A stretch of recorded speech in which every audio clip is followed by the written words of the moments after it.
ম্যানেজমেন্টের বাবার উন্নতি করার ক্ষমতা এরা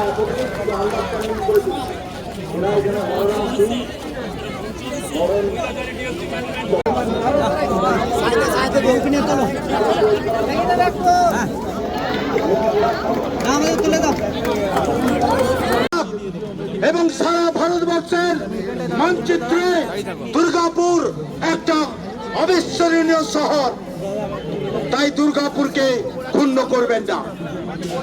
তাই আমাদের ডিমান্ড যা যা চাইব অন্তত সেটা সুরাহা করার আন্দোলন নয়। এই আন্দোলন হচ্ছে 1 থেকে 10 নম্বর ওয়ার্ডের শ্রমিক পরিবার, শিল্প শহরে বসবাসকারী মানুষের আন্দোলন।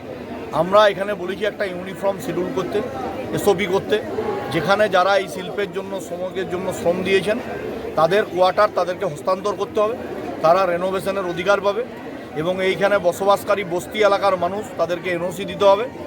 তারা 5 একর জায়গা দখল করে থাকলে তাদেরকে 2 একরের মধ্যে নিয়ে আসতে হবে, একটা ইউনিফর্ম করে দেখ। আমরা প্রধানমন্ত্রী আবাস যোজনায় বাড়ি বানিয়ে দেব। আমরা এখানে যারা যারা দোকান করছেন তাদের জন্য তাদের কাছ থেকে কনস্ট্রাকশনের পয়সা নেন, তাদেরকে ইলেকট্রিসিটি জল দেন, মাসে ভাড়া নেন, তারা রেভিনিউ দেবে, ব্যবসা করবে। এই 3টে বিষয়। আর যাদের যাদের পিএফ গ্র্যাচুইটি এসব আটকে আছে তাদেরগুলোকে রিলিজ করতে হবে এবং তাদের যদি ইলেকট্রিসিটি বিল কিছু পেন্ডিং থাকে তারা সেই টাকা পাওয়ার পরে সেটাকে কভার আপ করে দেবে। আমরা এই 5টা-6টা পয়েন্টের উপর মূল ডিসকাশন করে কথা বলবো। আমরাও জানি যে একদিনে আজকে বললে আজকেই হবে না, এই লড়াইটা জারি থাকবে, এই লড়াইটা আমরা জিতবই। যারা দীর্ঘদিন ধরে আমরা একই, আমরা তার পরিবারের লোক ওয়ারিসান অনুযায়ী তারা ক্লেম পাবে। তার তো ওয়ারিসান আছে, পরিবার আছে, পরিবার ক্লেম পাবে। তিনি তো যখন জীবিত ছিলেন এই শিল্প শহরের জন্য শ্রম দিয়েছেন, এই শিল্পের জন্য শ্রম দিয়েছেন, আর তার ছেলে বা মেয়ে কেন সেই অধিকার পাবেন?